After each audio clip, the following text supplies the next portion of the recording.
Right, everybody. So if we can take deep breaths and be ready for the final session, it's my pleasure to chair this. We just rearranged the programme slightly. We thought before I asked Bernard Silverman to talk to us about what he thinks about complexity science from his position as a chief scientific advisor, rather than have Bernard and then have the groups report for what I've said might be anything from 30 seconds to 2 minutes on reports back from the breakout groups. I've asked the people who are going to do the reporting back to do that first. So they're all sitting down there except for Tony, who I've lost, is not far away. Jason, would you like to kick off? Thank you.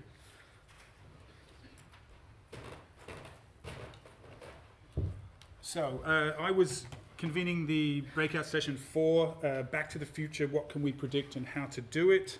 It was a very constructive session. I feared we were going to get taken to task for our methodological sloppiness, but instead people confessed that they all faced similar problems.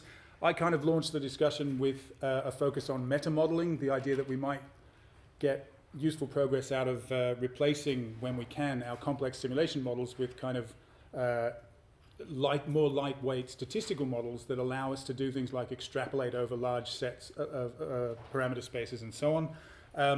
The discussion went on from there, off in different directions really. One of the main themes was uncertainty and how to deal with it. We sort of agreed that sometimes presenting uncertainty could be a difficult challenge. Sometimes the people you have to present the model to are wary or unhappy about the level of uncertainty, but there was also a lot of ways of facing this problem constructively. Somebody pointed out, for example, that even if your uncertainty was maximal and covered the whole range of your parameter space, of your parameters, maximum and minimum values, that still tells you something. That tells you need to know more about, you need to do more investigation of that system because your uncertainty is maximally wide. We talked a little bit about different methods for calibrating and validating models against data. There was an agreement that this doesn't always happen to the extent that it should, but there were discussions of how we could do more of that. And finally, a lot of talk about how we should frame our results in the light of uncertainty and in the light of kind of recognizing the fact that sometimes policymakers and other decision makers don't really would prefer us to maybe transmit the results of our models in their language rather than ours, if you like, and that seems something we could do better on, and that's in a way one of the most constructive ways of dealing with the uncertainty ranges around our model outputs would be to help transform that into more honest and more pragmatic recommendations for the end users of the models. Anyway, it was a great session, and thanks to those who came. Thanks. Well, thank you, Jason. We'll rattle on. I'll look at Peter, I think, next. Thank you. And while Peter is making his way to the lectern, I will just say that following Bernard, we will have half an hour or so for a general concluding plenary discussion, as it were. So any questions that you want to take, either from Bernard's talk or from these short reports back, there will be time. Peter. So this was the session called Guns N' Roses, The Complexity of Globalization. There is a story behind the title, but it essentially allowed us to listen to heavy metal music whilst we were thinking. We took the opportunity to have a room full of policymakers to get some ideas of specific scenarios in the real world that we could apply our models to, and hopefully get some policy relevant information out of them. So we got a series of ideas of these. One, for example, we're thinking of more general models for the London riots, whether or not our models could be generalizable to other instances of riots around the world, or whether or not they could be applied to other instances of civil disorder, such as the Arab Spring.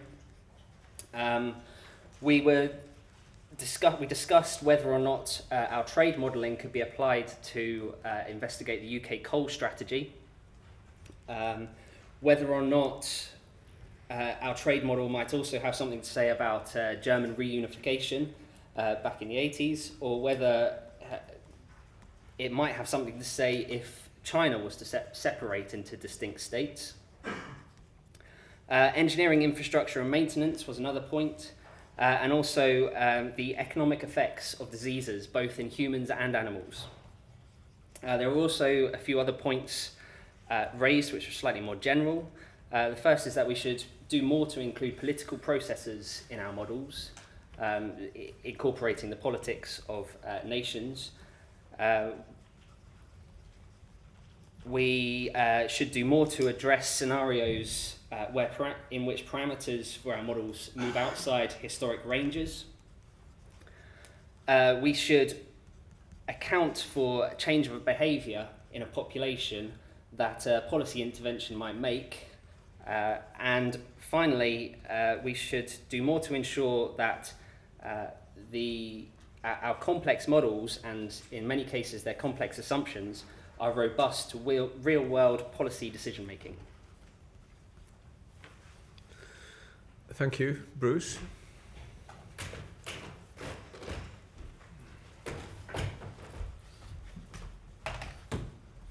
Right, so me and Laurence were sort of facilitating the one on examples of best practice and challenges for contact and collaboration between policy actors and academics. The discussion ranged widely. A lot of the normal gripes and difficulties of academics with policy people and policy people with academics rose up and was discussed.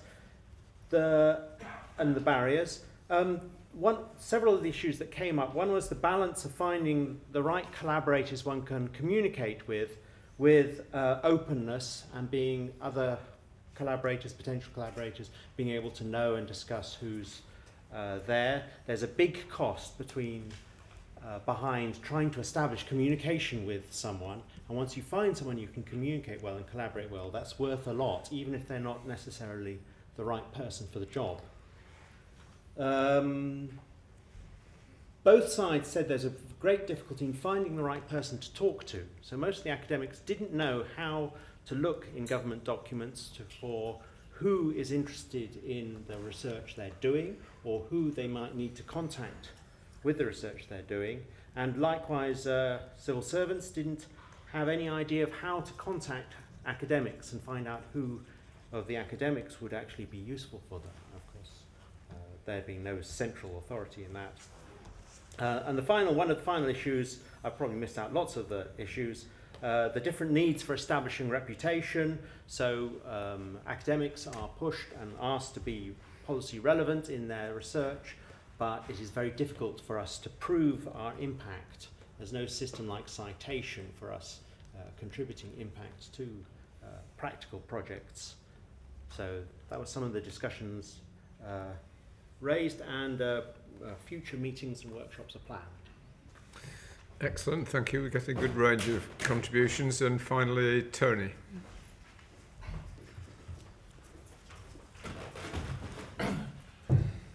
Thank you. Our session had the problem of how can one manage a policy area that is complex? And I think the conclusion we came to is that it's complicated. We broke up into 4 tables. We were looking at 4 different areas. So we had bovine TV and the impact on the sort of cattle herds. We had how can we supply healthy food for all? How can we ensure food safety and funding innovation? So with the exception of the last group, we're obviously all still thinking about lunch in one way or another.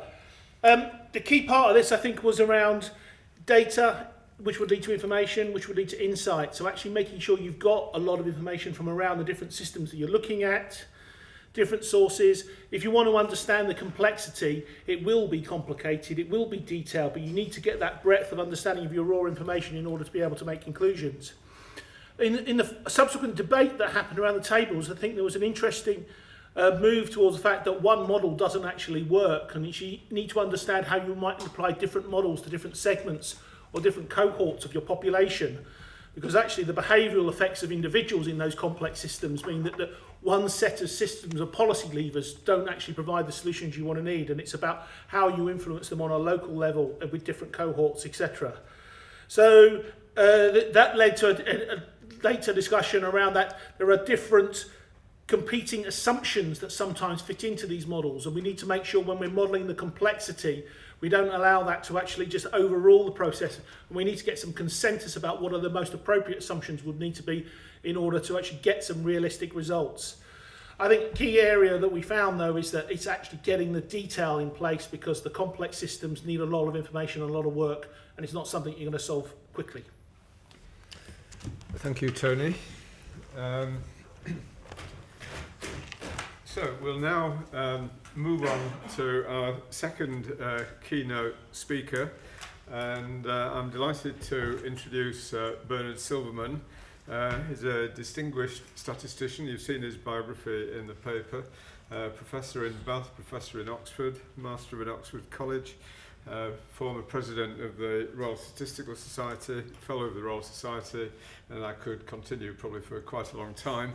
But his present role, which is critical for us in terms of this conference, complexity science, policy, linkages, the kind of thing colleagues have been talking about in the last few minutes. He is Chief Scientific Advisor at the Home Office, and he will tell us a lot more about how that works. Bernard. Thanks. Of course, the way to avoid saying anything would be to recite Alan's CV, which will go on much longer than that. But anyway, it's a great pleasure to be here. I'm going to talk in two parts. The first thing I'm going to do is if you like, the part I prepared earlier, which is just to explain what my job is and what I do, which is not directly connected to what you've been talking about, but it will give some context to the way that government seeks to get scientific input into policy making. And then I'll follow that by some reflections on what I've heard and read and seen today. I apologise in advance to those whose sessions I didn't go to, including all of the breakout sessions just before this, because of course an emergency caused by entirely human action intervened, which I've now had to deal with. The other thing I should say is that this is the final formal talk of the conference, and a very distinguished statistician friend of mine, Brad Efron, who you may have heard of, once said that he had never been invited before to give, he'd never given the closing lecture at a conference before.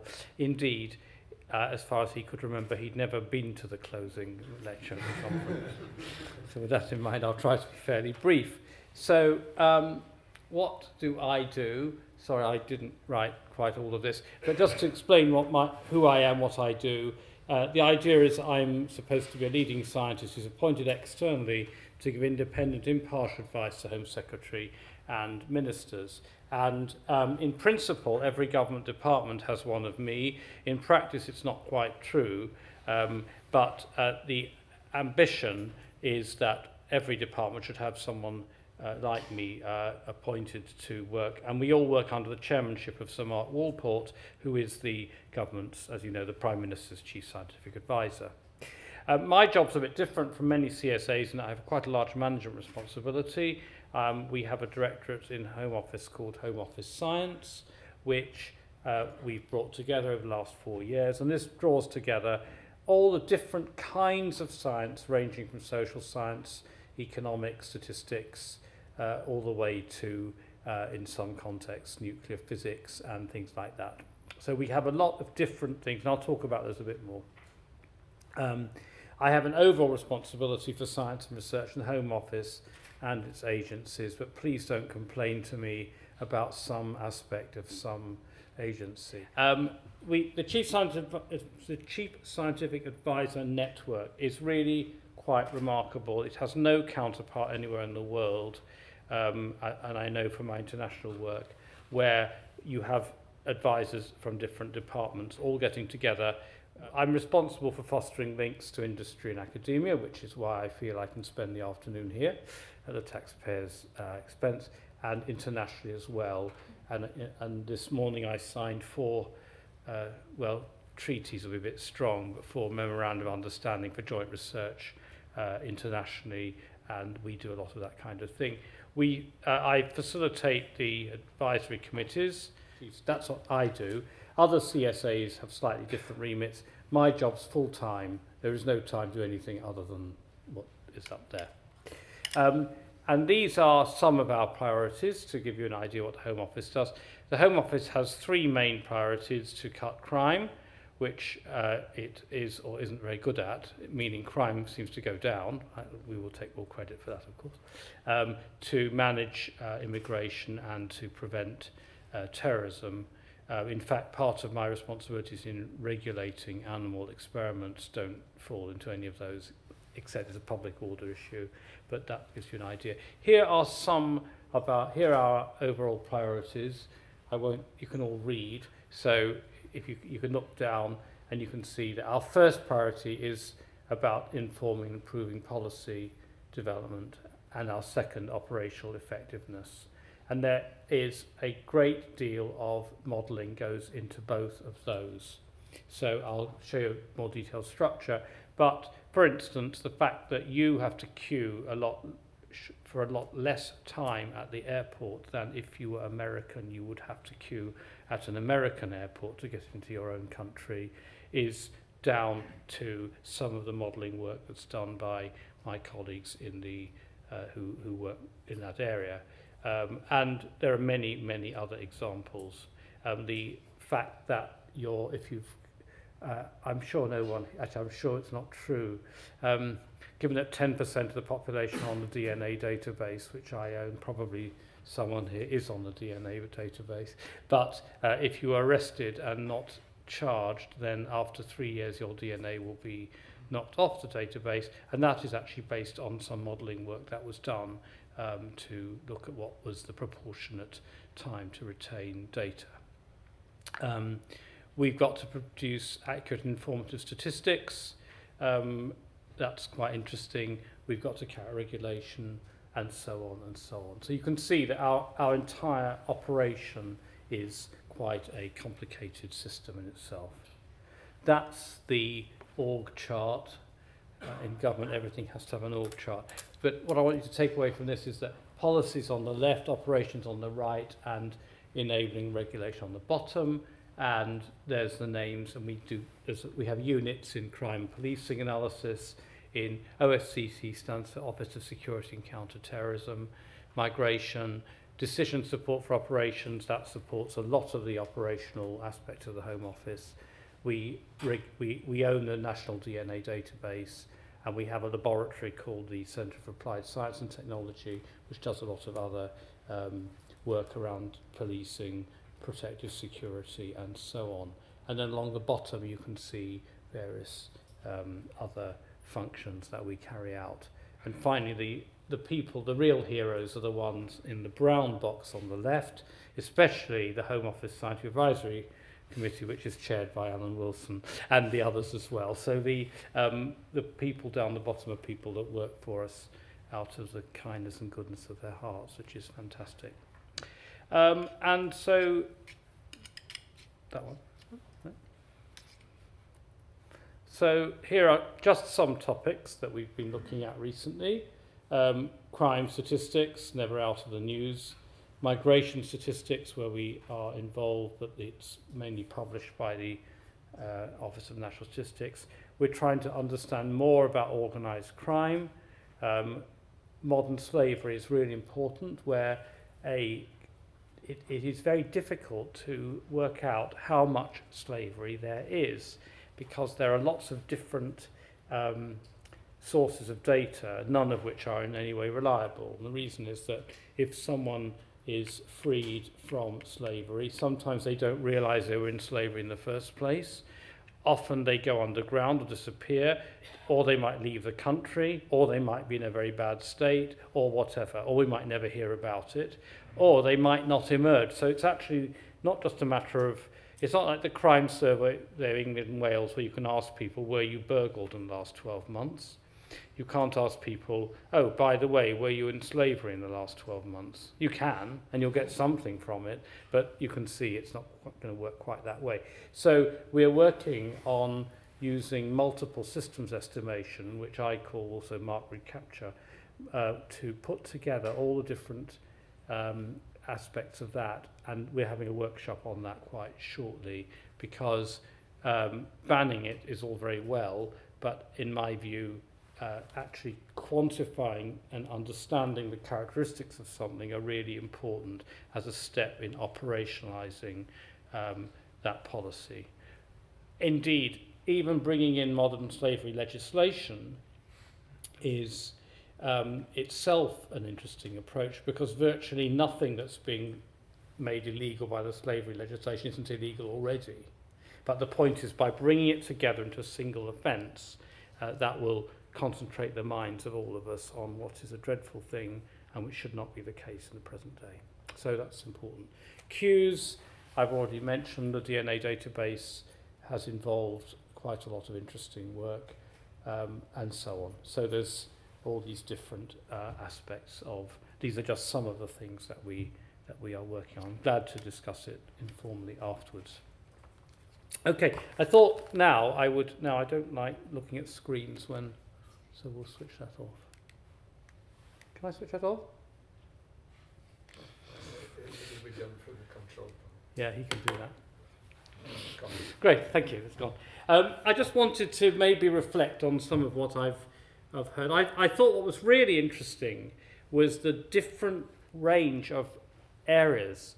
And if you had asked before, if you'd asked someone what they thought would be covered by complexity thinking, the idea that you would move from health to crime to food security, all of those things, I think most people out there wouldn't realise that. And I think a really important message that should go from this meeting to the larger world is the way that this way of thinking that you've been looking at today has such broad and important ramifications. As I say, from the right way to look after old people, to riots and how they could be dealt with, to food security. I was very interested in Tony's point that he said that, I just want to quote him back, he said they looked at bovine TB and about food safety and healthy food, and that data would give insight. But of course there was an interesting presentation that I saw during lunchtime, which is actually about how insight doesn't always quite work well, so that you get food panics and shortages caused by the propagation of information. And so we might think about the way that the propagation of information is good, obviously, because it's the positive aspects of an open market. So you get to hear that such and such isn't good for you, so you don't eat it. To the point where it actually has a negative aspect, where you get to hear that there's a bit of a problem with something or other, of a shortage, and then that creates the shortage itself. And so I think that simply data and insight are very important, but it's quite interesting that within one of the presentations themselves was a rather different aspect, which was the way that, as I say, the positive aspects can spill over into the negative. You all know why. There's no point in me going into that in great detail, but that's quite interesting. I thought another interesting thing that struck me was ways that the complexity analysis way of thinking combines qualitative and quantitative data. So it's not just a question of old-fashioned statistics, but a matter of actually looking in detail at all the different inputs and interactions into the system, and that the process of constructing the system itself teaches us something. And it's also interesting about intuition, because what it does is maybe change our intuition. So people always say, oh, something or other is obvious. And of course it's not obvious. It's only obvious because you've trained yourself to think that way. And I think one of the real triumphs of this area is to change what we think of as obvious into what is actually not only obvious but also hopefully useful. I've got, I think one other thing I want to... Now, I was asked about mathematics, and how can mathematics and policy join up more closely? And this is, again, an interesting complexity issue, because the power of mathematics is that it defines things clearly and it thinks clearly through problems. And it struck me that one of the problems is that mathematics, therefore, if you like, puts a sort of fence around itself and says, no, that's not good thinking, that's not rigorous. And so mathematics, by definition, almost has a strong boundary around itself, and it's exactly that boundary that makes it inaccessible to a lot of other people and maybe even in practice. So again, a complexity issue business is to think about how that actually works. The policy process itself is the most interesting complex system of all, and that's what I want to spend a couple of minutes on to close. Because there's a lot, we heard from one of our 4 people who reported back about this, and I want to just pick up on some of those points. If you think about, and this sitting where I do, I can sort of feel a lot of this, and I think a lot of academics don't really realise. There are an enormous number of inputs into policy which we don't consider. For example, the role of the media, the precise role of political systems, the other questions that are going on at the moment. So, for example, a decision as to whether one should do X or Y might depend on something which is completely different. And so you've got to map not just that we're worried about, say, bovine TB, but also we're worried about how much money we're giving the police. What have those got to do with each other? Well, they do, because if you go around shooting a lot of badgers, you need police to control protesters, and that costs money. So there's an example of a joined up area that we might not have thought about. The effects of wider economic pressures, the effects of the ref, the networks that we have, the interlocking networks, the fact that maybe suppose that you had a minister whose brother-in-law was well known to have very strong views on something, would that affect policy? You'll have to work that one out. I'll explain later. And then there's all these reputational issues. So there's this issue around the reputation of the people providing what we see as the advice, and also the reputation of the people who are apparently receiving it. And then there's the question of who, in any case, who actually decides policy. How is policy actually decided? And a bit of study of history makes it clear that historians don't know. So there's the, why did, if you look at really big decisions that were taken or really big changes in society, it's not always clear exactly how they happened. So I think that the grand challenge for complexity science is even to understand itself, complexity science and policy. In other words, it's to understand what is this policy system, and how can it be influenced, and how should it be influenced, and how can it work better, whatever that means, and so on. And I think today's workshop, what I've seen, has made all sorts of enormous advances in that area, and we'll look forward to much more. Thank you very much indeed. Thank you.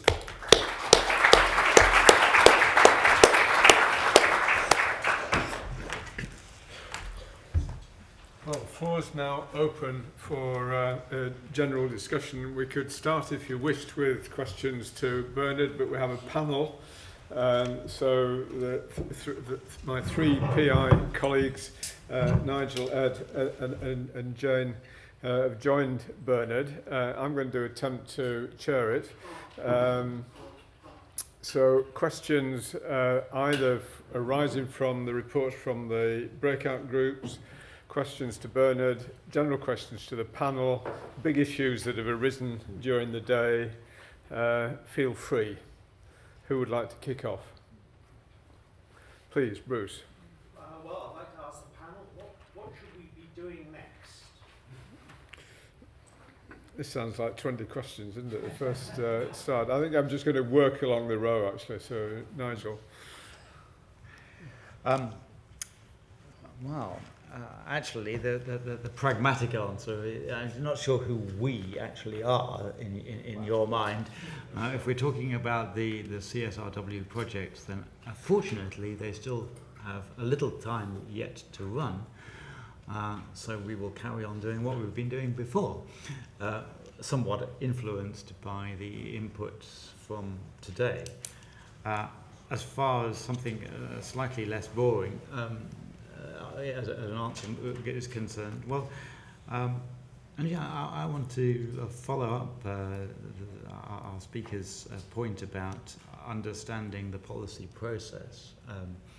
I think it's, yes, we do, I think, need to understand the policy process better, not just, in fact, the people in this room, but the citizenry and people in general need to understand the policy process better. And accompanying that, I think the policy process itself could do with a bit of change. It may not be in its ideal form as it is at the moment. I'd be interested in the reactions to this. It has occurred to me that if we are contemplating, I don't know, building a skyscraper or building a bridge or implementing even a computer system, we expect the people who are doing the design work to be properly qualified, even chartered.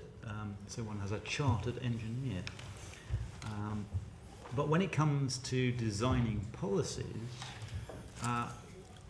we expect, I think, well, we certainly get, people who are extremely intelligent, very well motivated, but change their job in a policy sense every 2 years typically, and have a degree in PPE or ancient history. Should we perhaps be not just understanding the policy process, but also influencing it, also changing it, also improving its quality? Ed. What we should be doing next in relation to the social complexity of immigration and diversity is to go home and finish our models. But more seriously, in terms of the question about how can policy be influenced, the idea that kind of perhaps nobody does really know is quite an interesting one, and it's something that I might have to think a little bit more about, because I've been running this program called Knowledge Exchange Trials, which is funded by the ESRC, and we've been exploring ways of improving common understanding between academics and policymakers, and looking at some of the barriers to communication between the two. And we're planning a second round of those, which will build on the first round. And I think that as well as collecting this information and trying to qualitatively understand the barriers and the limitations, I think there is a potential for using some of that data to actually start thinking about doing some modelling of the policy process, at least at the kind of network level, maybe looking at some network models of how academics and policy makers do interact. So that would be something I might be quite interested in.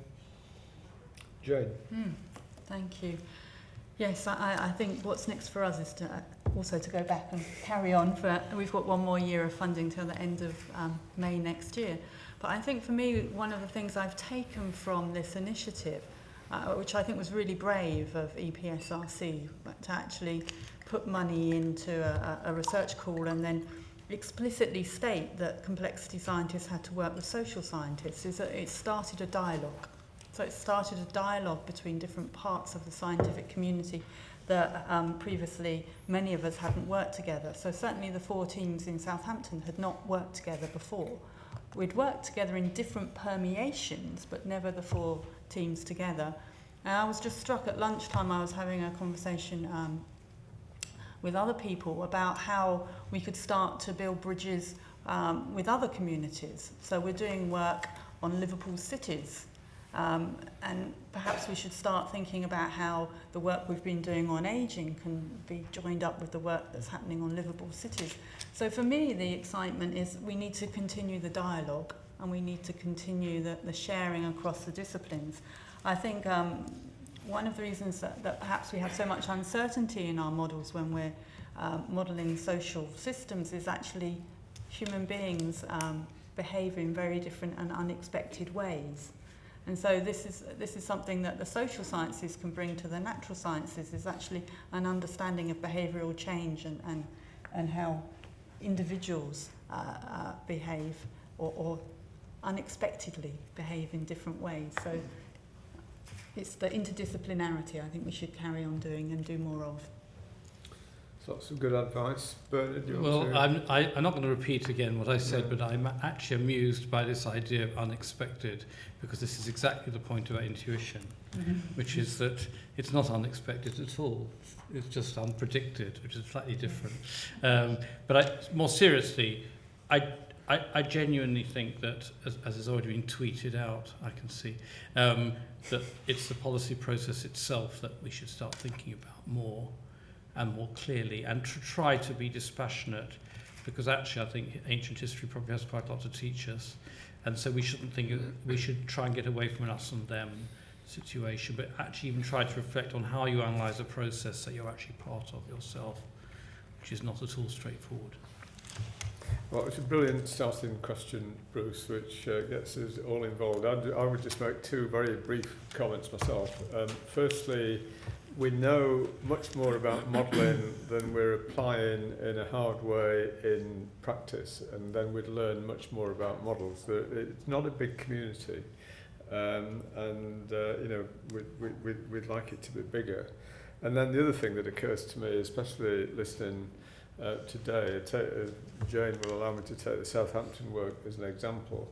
How is that going to be rolled out? I mean, it's fairly obvious that there's a good example there as part of, at least part of that project that could actually be rolled out across the NHS. And there's a very interesting policy question there. But anyway, I'll shut up. Please. I suppose we can say that we are interested in structures of qualified elements in either static or dynamic state, and which is interpreted at the moment in terms of a multitude of models. And it's worth remembering that conventional science or physics 300 or 400 years ago was in the same kind of mess. And it's due to its methodology and the precision of its mathematical models, it has achieved an enormous lot, as we can witness at the moment. And I'm suggesting that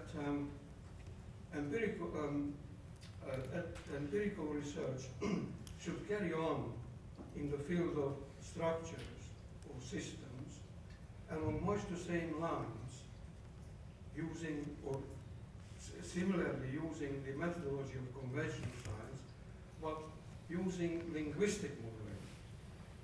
And if perhaps using this, we might achieve, or constructing a proper complex science, which might achieve the same kind of influence in society as conventional science.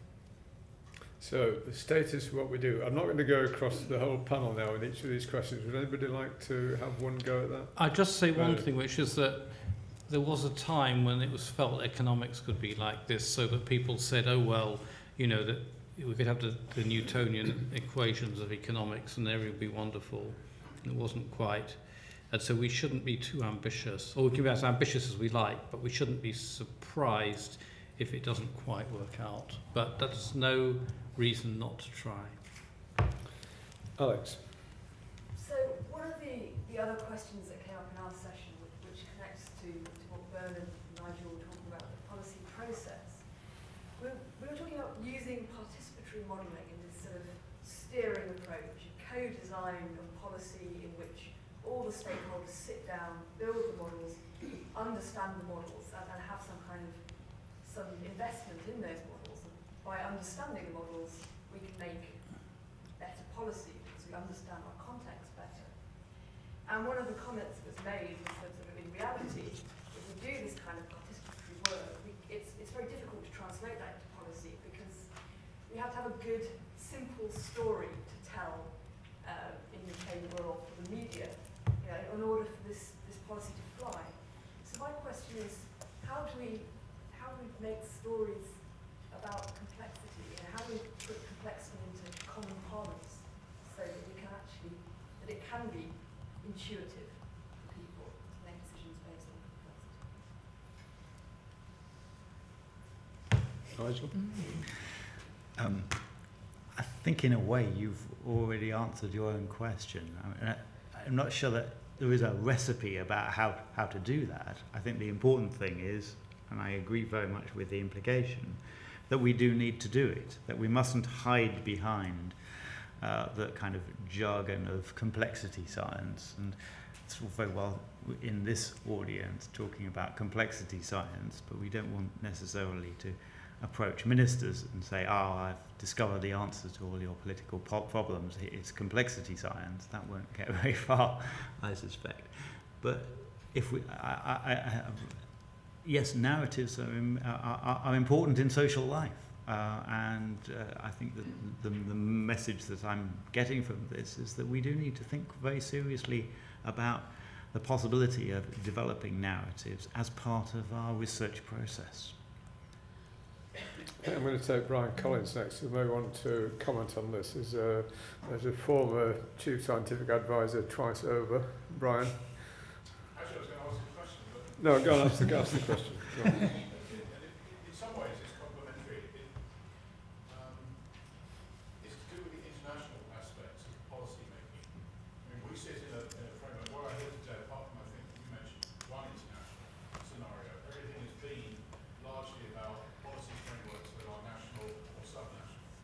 And yet we actually live in a country where we are affected by international policies and the national policies of other countries with whom we have relationships. There are two questions therefore. Is the system you are thinking about big enough yet? Because the international aspects, treating them inter-nation aspects, inter-city aspects of policy making is getting important. But the second question was, how does this research program stack up against research programs that are going on in other countries that are looking at the same issue? Because most liberal democracies are facing exactly the same type of complexity issues in their policy frameworks. Certainly Brussels is. So I just wondered how we felt we stacked up. And do we have an exportable capability in helping other countries behave in a way which we might find helpful to us if they knew how better to do this thing? Nigel? Sorry.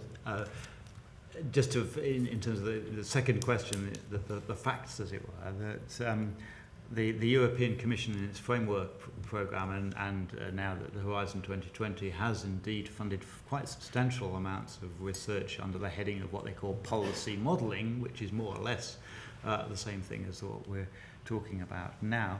And those projects, like all framework projects, have partners from different European countries, and UK participants are fairly prominent in them, so we have a role in that. The other country which has, that I'm aware of, which has an interest in this matter is the United States, and they have programs that touch on this, but I would say that we're probably more focused and in advance of what they're doing in the States. So we should take advantage of that situation, I think. Yeah, just to add to that, I mean, we've had a number of international visitors come to Southampton over the last 3 or 4 years. And what's interesting is actually our Antipodean cousins are fairly well advanced in thinking about this. So actually, there's a group in Australia at the University of Canberra at NatCen, National Centre for Socioeconomic Modelling, who are doing quite a lot of work. And actually, we've had quite a lot of interest from Statistics New Zealand, as well as from down the road in Titchfield as well. So I think it would be fair to say we're at the forefront, but there's a number of other people who are also at the forefront with us. But developing that international community is also, I think, very important. I mean, I'd just add one comment to that. I mean, I think in some respects we probably are ahead of the game, and we do have some exportable capability. I mean, I work on a Foresight Cities project, and through that I work with the Future Cities Catapult. And I mean, they certainly think, you know, we have, for example, modelling expertise, which can be exported into all sorts of areas of urban stress, as it were, around the world. I mean, when I reflect on this, and it's an old story in a way, I think it's, you know, many of you have heard me say this before. I mean, I think we're in a territory which would stand being big science, but it's actually not big science against the way that real big science is funded. You know, we could absorb fruitfully much more resource. And I think in the academic world, there's a tendency then for all of us to do something we know we can do. So it determines, in a way, the scale of the project. What I think is very interesting about this project, I think it was Jane who made this comment earlier at the start of this discussion, is that EPSRC have actually taken a risk with us, and they've allowed us to be much more ambitious, you know, than is the norm for externally refereed research proposals. And so what I would argue is there's not enough of that, you know, where we actually stick our necks out quite a long way to do something in a relatively rough way in order to break into the field. And I think there is a chance that in some of these areas it does get us a bit ahead of the game. Right at the back, Steve, is it? Perhaps I'd like to point out that the work that some of us did with the European Commission was to actually get away from the term complexity science, because politicians thought it was too complicated. And therefore the whole global system science thing came about because we realized we needed a better narrative, the scientists needed a better narrative to enable policymakers to really take on board what we were saying. So it is doing complexity science, but it's labeled as something different because we feel that the terminology wasn't being picked up in the right manner by the policymakers.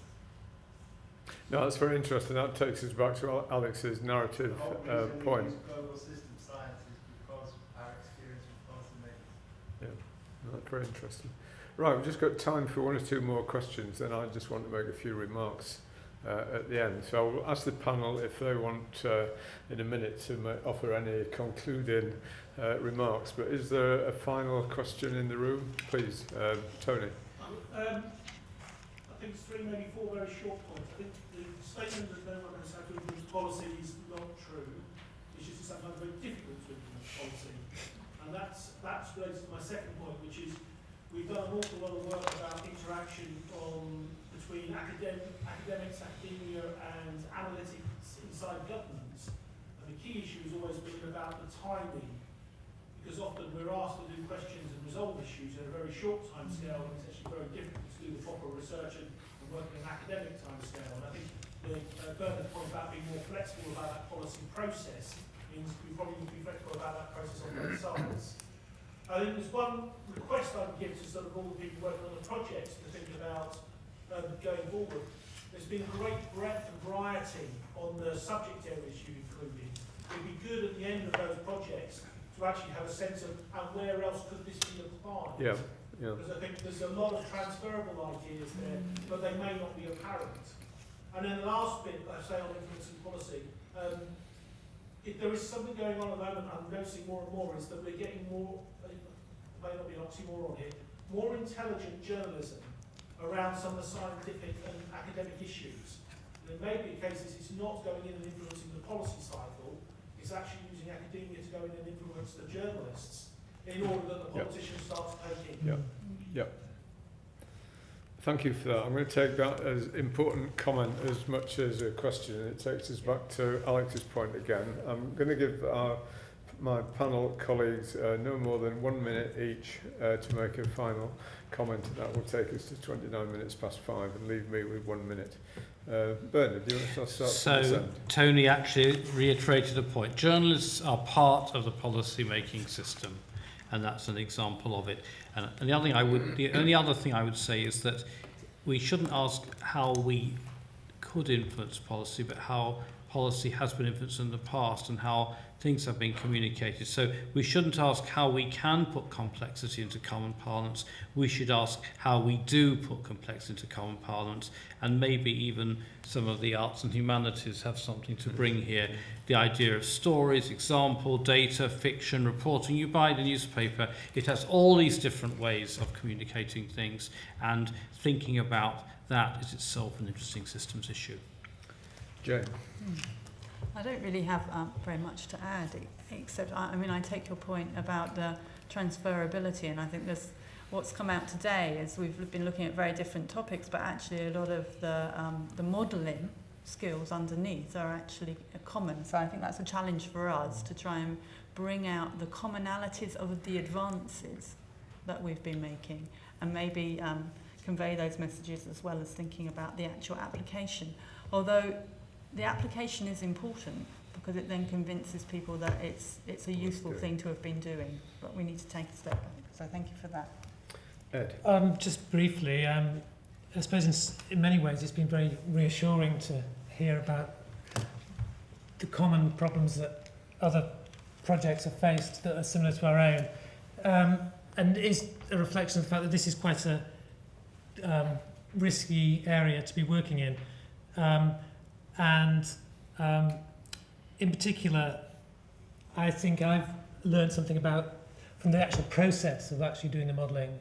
So it's the actual process of modelling that makes you think in terms of first principles, if you like, what is causing what, and not just relying on kind of correlations and stuff like this. And that's been very useful indeed. So yeah, that was all really. Of course, as always happens when you're last on the panel, everybody's already said everything that's worth saying, but I'll add a little bit to that. I think, as I said right at the very beginning in my introduction, there are three important things that come out of today, but also the whole of the programme. One is particular case studies or particular applications, and we've heard a lot about that. The second one is the tools and techniques which lie behind the various things that we've been looking at. And we've tried to illustrate those rather than describe them directly. To say, with the sorts of tools and techniques that we've been talking about, you can do this in food security or in TB or whatever. So the applications, the tools and the techniques, what probably hasn't had much emphasis, but which is at least equally important in my view, is the creation of a community of networks and of people who have the skills.